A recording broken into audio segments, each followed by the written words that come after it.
You see why you died here? Yes. Passive aim will help you avoid these kind of timings, since it will force you to naturally trace this angle.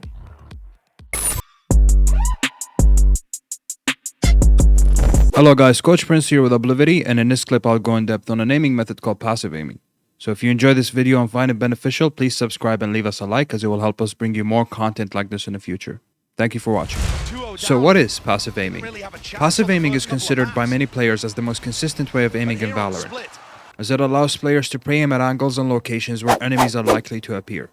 This ensures that they can engage enemies quickly and accurately, which can lead to winning most of the duels. This aim style also reduces the chances of getting worn out mechanically, as it requires minimal arm and wrist movements and less intense muscle usage, which can help players maintain their aim consistency throughout the match.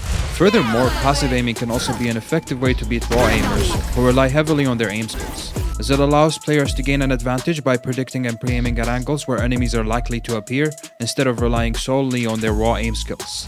Passive aiming allows players to quickly and accurately engage enemies while minimizing the risk of being hit by enemy fire.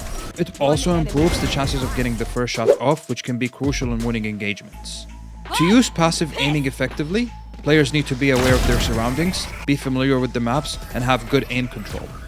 Passive aiming can be a powerful strategy when executed correctly, but it's not suitable for all players or situations. It requires a good understanding of the game and the ability to predict enemy movements. It's also important to be able to adapt to different situations and change aim styles if necessary. Here is an example from a session I was giving to a student where we break down a situation in which he could have utilized passive aim to win his duel. As you can see, he's pre-aiming through a terrain where the enemy decides to swing the angle before my student peeks it, which forces him to do a reactive flick onto the enemy. Had he utilized passive aim in this instance, he would have cut down correction time, which in turn increases his reactivity, as well as cutting down on the travel distance he has to do with his mouse. Passive aiming consists of 5 core skills. These 5 skills are what you're going to need to train on and use to implement passive aiming in your gameplay. Number 1, crosshair placement. Number 2, pixel clearing and stability. Number 3, game sense. Number 4, movements and pathing and angle alignments. Number 5, micro adjustments and reactivity. The difference between passive aim and raw aim.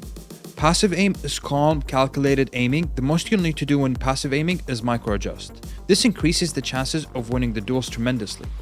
Passive aim is utilized by the 2 most prominent and consistent players in Valorant today, C98 and 100 Thieves Cryocells.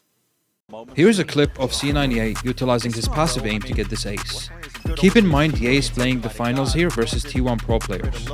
As you can see, he pixel clears instead of aiming through terrains. He keeps his crosshair at the edge of the angle at all times as he's moving, until the enemy just appears on his crosshair.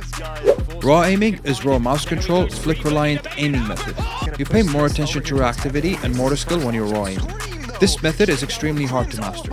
It is utilized by CSGO pros and players with years of FPS experience, such as Liquid Nats and Scream. Here is a clip of how Liquid Nats utilizes his raw aim. As you can see, he has no stability in his crosshair. His aim style is based on quick corrections that he has to do. He's more prone to correcting his aim than Cryo is, which in turn decreases his reactivity, as he has to do more movements and corrections with his aim. Passive aim beats raw aim in every situation if utilized correctly. What's a good raw aimer going to do if your aim style is reliant on that the enemy walks into your crosshair most of the time? Nothing. By passive aiming, you cut down reactivity time by half. Raw aimers take more time to adjust flicking onto the target, while passive aimers just need to click. So how to practice and implement passive aim? Firstly, you're going to need to perfect your crosshair placement. And I know this is an often talked about topic, but it's a fundamental aspect of passive aim. The most efficient way to build up muscle memory on crosshair placement is to utilize your teammates as markers. Whenever you have the opportunity, use your teammates' models as markers to place your crosshair placement at headshot. Here's an example of how I utilize this concept in a live game to adjust my crosshair placement on an elevation. Secondly, you're going to need to utilize angle alignments. Angle alignments entails using terrains across the map to eliminate angles you're not holding or angles you can get shot from. This drastically reduces the chances of you getting timing by an enemy, as well as you won't have to perform any flicks when you're clearing. Here is a clip of Cryo eliminating angles using angle alignments. Think about angle alignments this way. You want to be positioned in a way where you can only get shot from the angle you're holding. Thirdly, angle tracking. You'll need to work on and master angle tracking as well as stability in your crosshair. This is vital to successfully passive aim. Angle tracking will allow you to clear off angles without having to short or mid-range flick onto the enemy. You will need proper crosshair stability when you're tracking angles to ensure that you keep your crosshair at head level. Lastly, movements. Proper movement is crucial in Valorant as it allows players to gain an advantage over their opponents. Clearing angles, pre-aiming, and repositioning can give players the upper hand in engagements and make it harder for the enemy team to predict their movements. When you're passive aiming, you're going to need to know how to clear or peek angles as well as ensuring first shot accuracy. To do so, you're going to want to clear angles using only your A and D keys.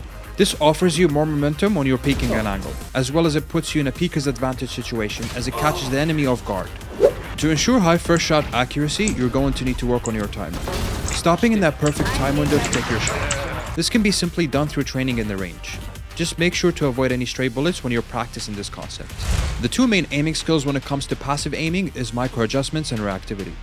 To improve micro adjustments and reactivity, players can practice various micro flick scenarios, which are aim training exercises that focus on fast and precise aiming movements. These exercises can help players improve their aim speed and accuracy, as well as their ability to react quickly to unexpected situations. Additionally, playing the game regularly and paying attention to enemies' movement patterns and habits can also help in improving micro adjustments and reactivity. Reactive aiming in Valorant refers to the player's ability to quickly and accurately aim at enemies in response to unexpected situations. Here are a few tools you can utilize today to practice and perfect your aiming reactivity. Number 1, counter-strafing scenarios, where you're tracking a target and it suddenly switches movements. Number 2, range strafing bots, where you practice accuracy on moving bots. Number 3, deathmatches, the Miyagi method, where you only track targets placing your crosshair on their heads without shooting for a period of time. And lastly, reactive tasks, where you can improve on your reaction time. So why passive aim? Well, if you want to excel in Valorant on a Radiant level and above and have a chance to beat pro lobbies in the ladder at a consistent level, you're going to need to master passive aiming. This will make you more of a methodical player, as well as it will ensure that your mechanics stay more consistent. By utilizing passive aim, you're less susceptible to slumping. You'll be more likely to avoid getting worn out as you're not utilizing heavy wrist or arm movements often. I've helped most of my students get to Radiant as well as sharpen their mechanics just by implementing passive aim in their gameplay. In Oblivity, we have carefully designed a playlist that targets everything you need to successfully implement passive aim. Whether it's to work on your crosshair stability, clearing, micro adjustments, horizontal aiming, and reactive aiming, we got you covered. Incorporating this playlist in your training routine along with the other pointers in this video should help you master passive aiming and directly implement it into the game.